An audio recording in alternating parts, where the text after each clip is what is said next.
Alright, this has to be the most requested video I've ever made. Let's talk about a religion that makes all the divisions between all other religions disappear. A religion claiming everyone is right, and there's no right or wrong worship. Let's talk about the enigmatic Baha'i faith. The Baha'i faith is one of the youngest religions out there, at least one of the youngest Abrahamic religions. It traces its origins to Persia or Iran today in the mid-1800s. The story of the Baha'i begins with the founder Bahá'u'llah's life story. He was born in 1817 in Tehran, the current Iranian capital. His father was the Shah's vizier, a high-ranking advisor. When he was 27, he heard from a man who went by the name the Bab. He was the leader of a religious sect called the Babi movement. The Bab declared himself the Mahdi. The Mahdi is the Muslim Messiah who is supposed to redeem the Islamic world before the Muslim Armageddon. The Babi movement sprung out across the Persian Empire. He claimed he was preparing the world for Judgment Day, when a messenger from God will come. His movement also rattled feathers by doing away with big institutions like traditional succession. Bahá'u'lláh was convinced and spread the movement around his home province. His status got him audiences, and he became one of the most successful proselytizers of the Babists. Within the movement, he advocated even more radical changes, proposing to upend the entire Islamic legal system and start from scratch. In 1848, the Babi movement began getting into violent clashes with the Persian government. When the Bab declared himself God's manifestation on earth, the Persians massacred Babis. 2 years into the violence, they executed the Bab by firing squad. Between then and 1853, the Persians wiped out or displaced almost the entire Babi community. After the Babi's execution, his followers returned the violence. The Persians imprisoned Bahá'u'lláh after a retaliatory assassination attempt on the Shah. They locked him away in the Siyah Chal, or the Black Pit, a Tehran dungeon. Bahá'u'lláh claims that he had a visit from the Maiden of God. In the vision, the maiden revealed Bahá'u'lláh himself was God's messenger that the Bab prophesied. With pressure from the Russian ambassador, the Persians freed Bahá'u'lláh and other Babists unconnected with the assassination after only 4 months. There was one condition though.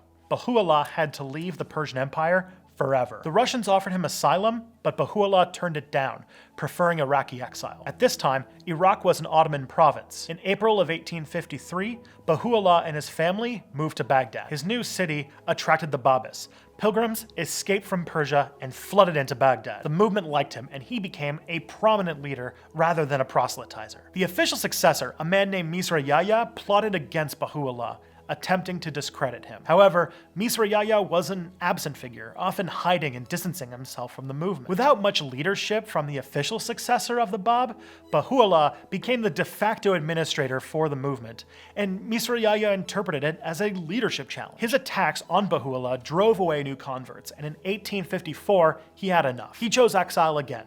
He didn't want to be a figure tearing the Babist movement apart. Bahá'u'lláh made sure his family was taken care of, and without telling anyone where he was going or what he intended, he left Baghdad. He went into a mountainous region straddling modern Iraq, Iran, Turkey, and Syria called Kurdistan. Bahá'u'lláh lived there alone for 2 years. He was a hermit who dressed like an Islamic mystic, also known as a dervish. Eventually, someone recognized his handwriting, and local Sufis, Islamic mystics, came to him out of curiosity. Soon he became a source of local wisdom and advice. During this period, Bahá'u'lláh wrote several books on spirituality, religion, and philosophy. Back in Baghdad, the Babi community was falling apart. SirionAUT's lapsed leadership created malaise. Some Babis looking for leadership searched for Bahá'u'lláh. They heard legends of a mystic who lived in the mountains, who was rumored to be their lost leader. Bahá'u'llah's family found and begged him to come back. They said they needed him to lead the Babists, and in 1856, he returned to Baghdad. Bahá'u'lláh tried reviving the movement through inspiring letters. Through them, he developed a new understanding of the Babi religion, and many soon recognized him as the Babist movement's leader once again. He became a prominent Baghdad figure, especially amongst the Babi community. It caught his enemies' attention back in Persia, and the empire asked the Ottomans to extradite Bahá'u'lláh back to Tehran. They wanted to prevent his movement from taking off again. The Ottomans decided to reject that request. As a security measure, they relocated Bahá'u'lláh to the great capital Constantinople, far from the borderlands where the Persians might capture him. In the 12 days before he left, Bahá'u'lláh told his friends about the Tehran dungeon, and that he was God's messenger. He declared himself the messianic figure that Bob talked about while he was still alive. Baha'is consider these 12 days holy, and they celebrate them as a festival every year. His followers from this point onward were the first real Baha'is, a sect within the Baha'i movement. In August of 1863, Bahá'u'lláh moved from Baghdad to Constantinople with his family and followers. Everywhere he stopped, the locals treated him with respect, and when he got to the imperial capital, he was treated like a dignitary. This honeymoon phase would be short-lived. Within 3 months, he'd be kicked out of Constantinople and moved to Adrianople. No one is sure why this happened. Some guess the Persian ambassador pressured the Ottoman government to get rid of him. This Adrianople trip wasn't as glamorous. It seems the Ottomans treated this move more like another exile. His prominence in Adrianople, once he got set up, made his rival Misrayaya lose all patience. He tried assassinating Bahá'u'lláh many times, including a poisoning that disabled his hand. After the poison, Bahá'u'lláh announced he was the figure the Bab was preparing for. In a letter to Misrayaya, he called his followers the people of Baha, and he told the Babis that they all must choose between him or Misrayaya. This period is when Bahá'u'lláh started writing about his beliefs and mission for the world. I'm tapping in my buddy Alex from the channel Technicality to unwrap what the Baha'is believe. Thanks, Tristan. The Baha'i religion Bahá'u'lláh developed moved from a Shia Islam splinter group to a pan-Abrahamic religion. He claimed all religious figures had important roles in unveiling God's desires. In stark contrast to the time, Baha'is were strong believers in the equality of all people. They follow a lot of the stuff you see in other Abrahamic religions. There's a singular, all-powerful God, but the religion is progressive. Throughout history, religious figures like Buddha, Muhammad, and Jesus all received revelations about the divine, and they all built on each other's. But Baha'is don't rule out that there may be more in the future. The religion, as a consequence, rejects concepts like racism and nationalism and tries to bring everyone together. Fairly laid back.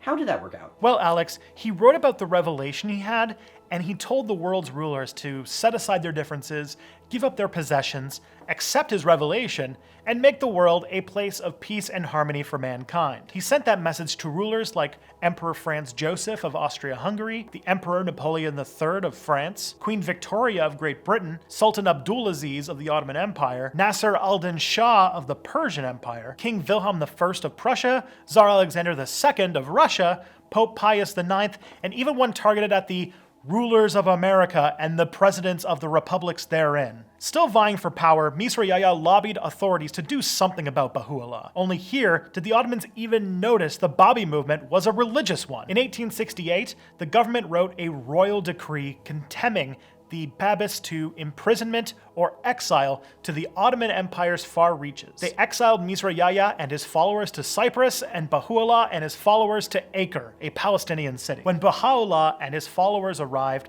the city guards confined them to a barracks in the city citadel. The government told the Acre citizens the Baha'is were enemies of the state and God, and they ordered the citizens to avoid talking to them. Conditions were rough, and some of the followers died, including one of Bahá'u'llah's sons who was only 22. The relationship between the townspeople and the Baha'is improved over time, and after the Ottoman Sultan died, Baha'is were permitted to leave the city. In 1879, Bahá'u'lláh retired to a mansion on Acre's outskirts and left organizational tasks up to his son, abdu'l-baha. Bahá'u'lláh was getting old, and he wanted to focus on writing. Here, he published a number of works, the most important being the Kitab-i-Aqdas, the law book. In May of 1882, Bahá'u'lláh contracted a fever. Over several days it got worse, and on the 29th of May, he died. The Baha'i faith's leadership moved to his son, Abdu'l-baha, and with a few blips, the succession was a success. The Baha'i faith has grown quite a lot since Bahá'u'llah's death. Abdu'l-baha formed a ruling council, and they expanded on their operation. Every April 21st, the council sends a message to Baha'is called the Ridvan Message. It's full of advice for the upcoming year, and sent to their between 5 and 7 million followers around the globe. Their current plans are to grow through education and advising the world's children. Baha'is put emphasis on the importance of education and incorporating children into the family unit's decision-making. Their rituals are also simple. All able-bodied Baha'is over 15 must perform a standard daily prayer. Other prayers and meditations are optional but encouraged. They also have a fast every March and a 19% tithe on surplus wealth for charity. On top of that, Baha'is are discouraged from gossiping and drinking alcohol. There's no extramarital hanky-panky, and in the great Abrahamic tradition, tradition, no gay people allowed. Baha'is should avoid political life and are forbidden from begging. They also believe in burying the dead without embalming and ban cremation. They have a specific ban on monks or ascetic lifestyles. To them, work is part of good worship. Lastly, and here's where they stick out, Baha'is love the UN. Baha'u'llah wrote about the need for a global government, and the UN is a pretty good example of that. An organization called the Baha'i International Community consults for several UN programs, including UNICEF and the World Health Organization. Though their current situation isn't entirely rosy, many Baha'is today live in Islamic countries where most leaders consider it apostasy, especially in Iran, which executed more than 200 Baha'is between 1978 and 1998. In parts of the Middle East and Sub-Saharan Africa, the Baha'is often have their rights restricted. For example, any Baha'i activities are illegal in Egypt, and the government has confiscated many centers, cemeteries, and libraries. And on that cheery note, there you have it, Baha'i, the most interesting religion you've never heard of. If this is your first time here, be sure to mash that subscribe button down below. You should also go say hello to Alex at the channel Technicality. I want to thank him for his cameo. If you look down in the description, I made a playlist of his videos for you to check out. Last but not least, I want to thank these wonderful patrons, especially Don and Carrie Johnson. You're keeping this locomotive running. If you can't help financially like these people, I always appreciate a share on your social media platform of choice. I'm Tristan, and stay tuned for more Step Back.